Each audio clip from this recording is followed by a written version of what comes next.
साथियों, 1 मई 2025 से स्थानांतरण पॉलिसी लागू की गई है। अब जिन लोगों को ट्रांसफ़र कराना है वो लोग अपने घर पहुंच सकेंगे। इन 30 दिनों में हमें इसके लिए आवेदन करना है। तो इस आवेदन प्रक्रिया को समझने के लिए हम एजुकेशन पोर्टल 3.0 को लॉगिन करेंगे और देखेंगे कि किस तरह से हमें स्थानांतरण हेतु आवेदन देना है। तो इसके लिए हम इस एरो पर क्लिक करेंगे और ट्रांसफर मैनेजमेंट पर क्लिक करेंगे। अब यहाँ पर इसके लिए शैक्षिक स्थानांतरण आवेदन हेतु कुछ दिशा निर्देश दिए हैं, इनको देखते हैं। आवेदकों से अनुरोध है कि वे विभाग द्वारा जारी स्थानांतरण नीति के प्रावधानों के अनुसार ही ऑनलाइन आवेदन पत्र दर्ज करें एवं समस्त जानकारी सावधानी पूर्वक सही भरें। आवेदन पत्र भरने के बाद ड्राफ्ट आवेदन घोषणा पत्र प्रिंट कर उस पर हस्ताक्षर कर पीडीएफ अधिकतम 500 केबी के रूप में अपलोड करने के उपरांत ही आवेदन पूर्ण होगा। पूर्ण आवेदन ही स्वीकार किया जाएगा, अन्यथा आवेदन रद्द हो जाएगा। यहाँ सावधानी रखना है, हम जो जानकारी सही भर लेंगे, जब जानकारी हम भर लेंगे तो उसका जो बाद ड्राफ्ट आवेदन जो घोषणा पत्र है उसकी प्रिंट निकाल लेंगे और प्रिंट निकालकर उसकी पीडीएफ बना लेंगे और पीडीएफ 500 केबी से कम की होना चाहिए।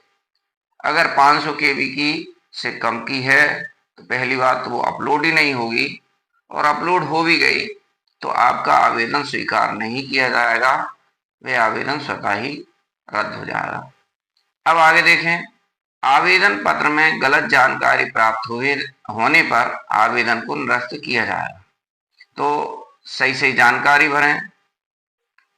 आवेदन पत्र को भरने के पूर्व समस्त दस्तावेज साथ में लेकर बैठें ताकि असुविधा से बचा जा सके। तो हमारी जो भी जानकारी वो मांगता है उससे संबंधित समस्त डॉक्यूमेंट्स पास में रखें, तभी हम आवेदन करने बैठे। स्थानांतरण नीति के प्रावधानों के अनुसार स्वैच्छिक स्थानांतरण होने की आगामी 3 शैक्षणिक सत्र तक स्वैच्छिक आवेदन पत्र के लिए पात्र नहीं होंगे। तो जो नए शिक्षक साथी हैं वो ये आवेदन नहीं कर सकेंगे। कम से कम इसमें 3 वर्ष आपने एक ही संस्था में कार्य किया हो। निर्धारित तिथि उपरांत आवेदन पर विचार नहीं किया जाएगा। जो समय दिया है उस समय के अंदर अगर आवेदन है तो मान्य होंगे, इसके बाद कोई भी आवेदन मान्य नहीं होगा। अब म्यूचुअल ट्रांसफर या पारस्परिक स्थानांतरण आवेदन हेतु भी दिशा निर्देश हैं, इनको भी देखते हैं। पारस्परिक स्थानांतरण हेतु दोनों लोक सेवकों के समान पद और समान विषय होना आवश्यक है। किसी भी आवेदक की संस्था में अतिशय की स्थिति है तो पारस्परिक आवेदन स्वतः रद्द हो जाएंगे। तो इसलिए इसी एजुकेशन पोर्टल पर हम आगे देखेंगे कि वैकेंसी कहां पर किस स्कूल में कितनी है, वो कैसे देखें। आवेदन पत्र का ड्राफ्ट प्रिंट निकालकर उस पर दोनों लोक सेवकों के हस्ताक्षर कर अपलोड करना होगा, तदुपरांत आवेदन लॉक होगा। यानी जिसके साथ हम म्यूचुअल कर रहे हैं उस पर उन दोनों लोक सेवकों के उस पर हस्ताक्षर होना होगी घोषणा पत्र पर, फिर उसको हम अपलोड करेंगे, इसके बाद ही आवेदन लॉक हो पाएगा। आवेदन को लॉक करने स्वघोषणा पत्र अपलोड करने के उपरांत किसी भी प्रकार का संशोधन स्वीकार नहीं किया जाएगा। यदि आपके द्वारा अंतिम तिथि तक घोषणा पत्र अपलोड नहीं किया तो आवेदन रद्द किया जा सकेगा। तो ये तो निर्देश हैं। अब हम आगे देखते हैं कि कैसे देखें कि किस स्कूल में रिक्त पद हैं। इसके लिए हम पुनः ट्रांसफर रिपोर्ट पर जाएंगे और व्यू वैकेंट पोस्ट, इस पर हम देखेंगे। व्यू वैकेंट पोस्ट, इस पर हम क्लिक करेंगे। अब यहाँ पर इस तरह का सरफेस होगा। अब यहाँ बाय OIS कोड और बाय फिल्टर, तो बाय OIS कोड यानी अगर हमारे पास उस विद्यालय का डाइस कोड है तो वो हम यहाँ पर OIS कोड वाले कॉलम में फिल कर देंगे और वहाँ कैप्चा डालेंगे और वहाँ की जो है बैकएंड दिख जाएंगे। जैसे अब मैं किसी विद्यालय का डालता हूँ इसमें,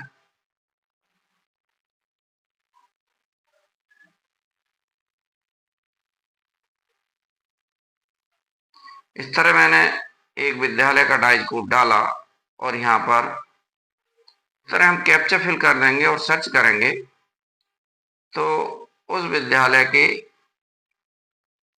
ये विषयवार ये पूरी डिस्ट्रिक्ट निकल आएगा, ब्लॉक नाम वाइज है, एस नाम, subject portal, post code, sanction post, working employ, backend post. यहाँ पर जो दिख रही है वो दिख जाएगी कि कितने लोग काम कर रहे हैं, कितनी पोस्ट खाली है। जैसे वर्किंग एम्प्लॉय है तो वर्किंग दिख जाएंगे, बैकएंड पोस्ट है तो बैकएंड दिख जाएंगे, और सरप्लस यानी अतिशेष कितने हैं वो भी इस तरह यहाँ पर दिख जाएंगे। यहाँ पर जैसे एक अतिशेष है हिस्ट्री का पद इस विद्यालय में, इसी तरह साइंस का भी एक पद जो है वो अतिशेष है। तो इस तरह हम यहाँ पर, अब मान लो डाइस कोड नहीं है हमारे पास, तो उसके लिए हम क्या करेंगे, वाई फिल्टर कर लेंगे। अब वाई फिल्टर करने के बाद हम यहाँ पर जिस जिले का हमें देखना है उस जिले पर हम क्लिक कर देंगे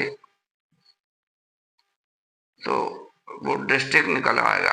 यहाँ पर जिला सिलेक्ट करने के बाद ब्लॉक सिलेक्ट कर लेंगे और अब यहाँ से इस पूरे,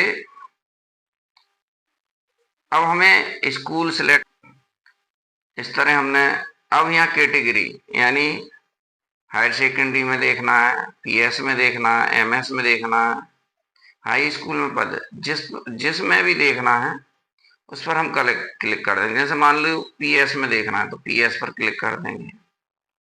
इसके बाद नेम, अब उसमें हम आल रह देंगे। अगर हमें सारे स्कूल का देखना है तो आल पैनल के नाम हम देख लें, आल सारे स्कूल का देखना है। पैनल में किस वर्ग का देखना है तो मान लो सभी का देखना है या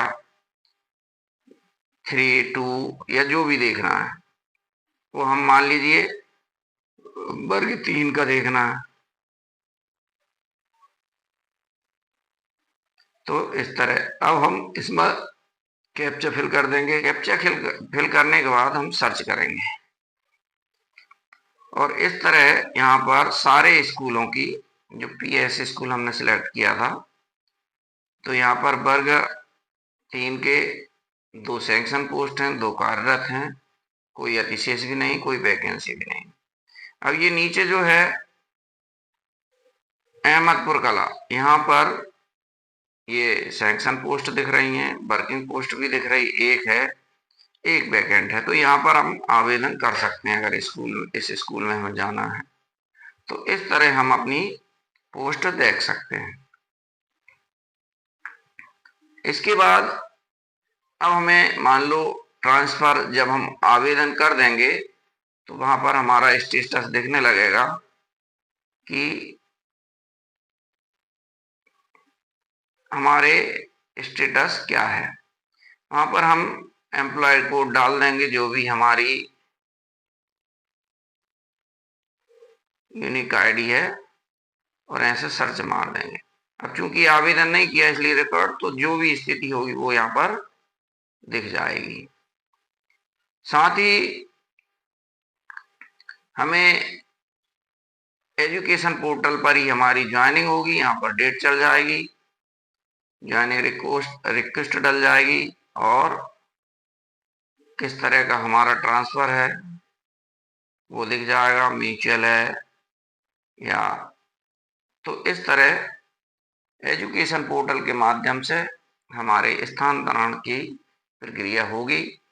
साथियों, वीडियो आपको निश्चित रूप से अच्छी लगी होगी तो मेरा चैनल है मोटिवेशन बाय शैलेश, इसको लाइक करें, सब्सक्राइब करें और इसी तरह की जानकारियां प्राप्त करने के लिए मेरे चैनल पर बने रहें। धन्यवाद।